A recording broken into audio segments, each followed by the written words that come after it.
You're listening to Skeptoid. For Brian Dunning, this is guest host Ryan Haupt for Skeptoid.com. Today we explore the natural history and evolution of the griffin, the famous creature said to have the head of an eagle and the body of a lion, found guarding gold in the mountains along Central Asian trade routes during the times of the Greek and Roman empires. Nowadays, we like to think of the griffin as a mere fantasy, in the same league as centaurs and merpeople. However, the way ancient writers depicted the griffin was much more as a natural animal, just part of the landscape in a far-off exotic land. So how did the nomads and traders come to believe that there were griffins all around them? Was it always a story to scare intruders away from their gold deposits? Or is the griffin actually the first recorded attempt to interpret a fossil fact? The original griffin stories come from the folklore of Central Asian nomads called the Scythians. The Scythians never had a written language, so our earliest evidence of griffins in their culture comes from their art, which relied heavily on zoological themes, which included griffins. In the 1940s, Russian archaeologist Sergei Rudenko explored several 5th century BC tombs in the Scythian region and found nomads that had been mummified by permafrost for 2,500 years. One of the mummies was a male warrior covered in tattoos of animals, including griffins, establishing a concrete data point for griffins in Scythian culture, even in the absence of writing. Griffins were first described in writing by the Greek poet and traveler Aristeas, around 675 BC. Aristeas was traveling trade routes in Central Asia and encountered a tribe of Scythian nomads, the Isidonians, near the base of the Altai Mountains, named after the local language's word for gold. They described to him a lion-sized, four-legged bird that nested in the mountains and guarded gold. Aristeas incorporated this new knowledge into an epic poem that became incredibly popular in Greece after his return, ushering in an age of griffins that would last nearly 1,000 years. Sadly, his original poem no longer exists, outside a few quotations in the works of other ancient authors, but the timing does coincide with an explosion of griffin art in Greece. What's interesting about griffin art in Greece is that it doesn't follow standard mythological narratives. Griffins tend to be depicted in more naturalistic ways, as though they were a real animal from a far-off land, and not something consciously made up for narrative reasons like the Sphinx. This is an important distinction we'll come back to again and again. Griffins were typically just seen as animals, not mystical beings with any sort of special power or importance. A great example of this can be seen in the Temple of Zeus, where a decorative plaque depicts a griffin mother defending her pup, or chick. The whole bird-mammal hybrid thing makes it tough to say which. Even when inserted into myth, their role reads more like set dressing than principal player. In 460 BC, Athenian playwright Aeschylus pens the masterpiece tragedy Prometheus Bound. I imagine most people are already familiar with this tale, but just in case, here are the highlights. Prometheus is a titan who steals fire from the gods and gives it to humanity. This infuriates Zeus, king of the gods, who punishes Prometheus by exiling him to Scythia, where he is chained to a rock and has an eagle come each day to eat his liver. Because he's immortal, the liver grows back, allowing the torture to last indefinitely. Aeschylus was fascinated by exotic lands, and he describes griffins guarding the rock where the titular Prometheus was bound. But that's about it. Herodotus wrote about griffins in his famous, and according to some infamous, Histories from around 430 BC, where he describes the dangers of mining gold in Isidonia. I cannot say for sure how the gold is obtained there, but some say that one-eyed men called Arimaspians steal it from griffins. Herodotus later points out that he doesn't actually believe in a race of one-eyed men off in Asia, but he expressed no such skepticism when it came to the griffins in the same story. Other writers from around that time show a similar pattern, fantastical and easily dismissed claims about life out east, but with much more down-to-earth descriptions of griffins. An appropriate idiom because even with their wings, ancient authors agree that griffins were flightless. When Greek physician Ctesias wrote about why Asian gold was so hard to get, he said it came from high mountains in an area inhabited by griffins, a race of four-footed birds, almost as large as wolves, and with legs and claws like lions. Even Pliny the Elder in his book, Natural History, agreed with the many other authorities that griffins were a part of life for anyone near a Scythian gold mine. Pliny was also the first to write much on the ears and wings often seen in paintings and sculptures, as well as the first to mention griffins burrowing into gold deposits in order to build their nests. The last ancient author to add any new information about gold-guarding griffins, Aelian, around 150 AD, had this to say. I hear that the griffin is a quadruped, like a lion, with talons of enormous strength that resemble the claws of a lion.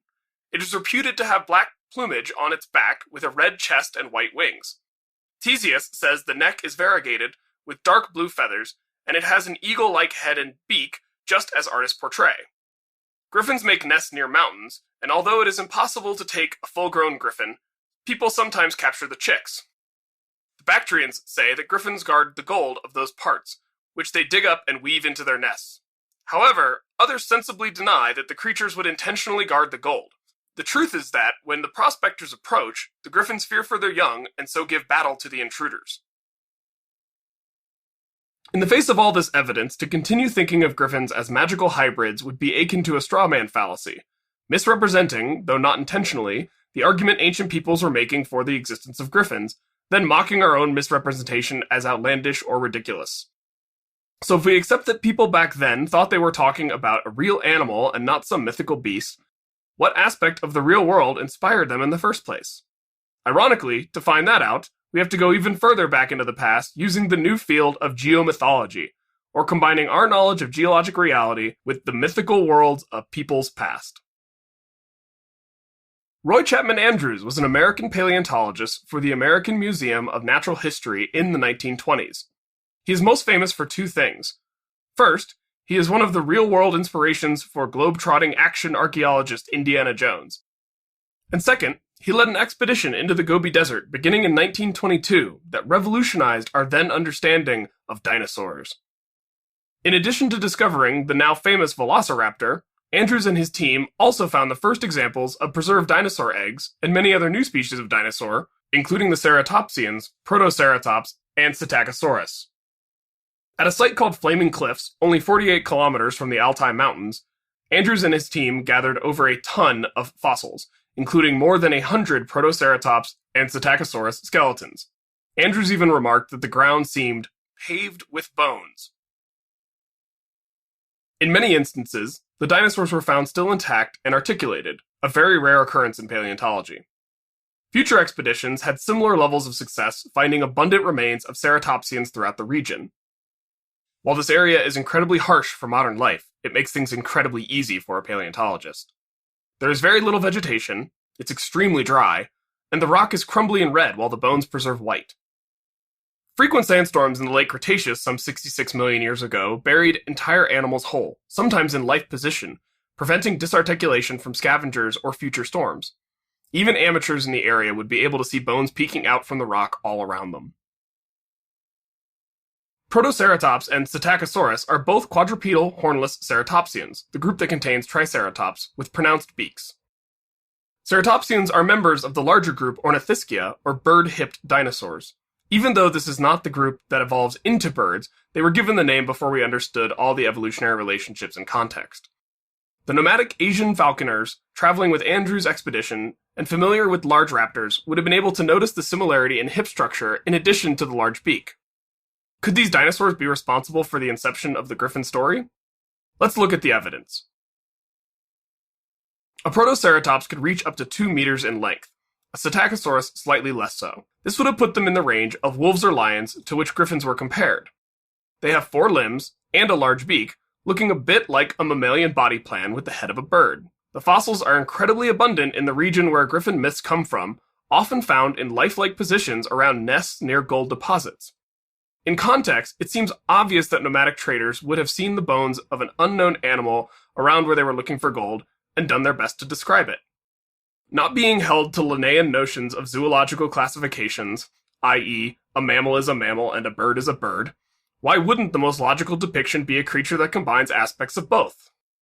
Since the concept of extinction wasn't well formulated at the time, and since the fossils were found in such good condition in areas incredibly remote and tough to get to, why not assume that the living, breathing version could be just over the next ridge? Thus, a natural part of a fossiliferous landscape becomes a fantastical part of local lore and legend, spreading around the world into an instantly recognizable symbol. Finally, in the early days of paleontology, dinosaurs were thought of as slow, plodding, dim-witted, and inactive reptiles. As our understanding of these animals has progressed, including their kinship with birds as well as reptiles, we now often depict dinosaurs as more active and gracile creatures. In this way, the Scythians' ancient ideas about griffins had an accuracy about them that our scientific notions didn't pick up on for centuries. It turns out that some of humanity's earliest paleontologists did a pretty good job, all things considered, and gave us a really wonderful cultural image from people's first recorded attempt to describe an extinct animal known only from fossils. For that, I think we should acknowledge their contribution. So thanks, Scythians.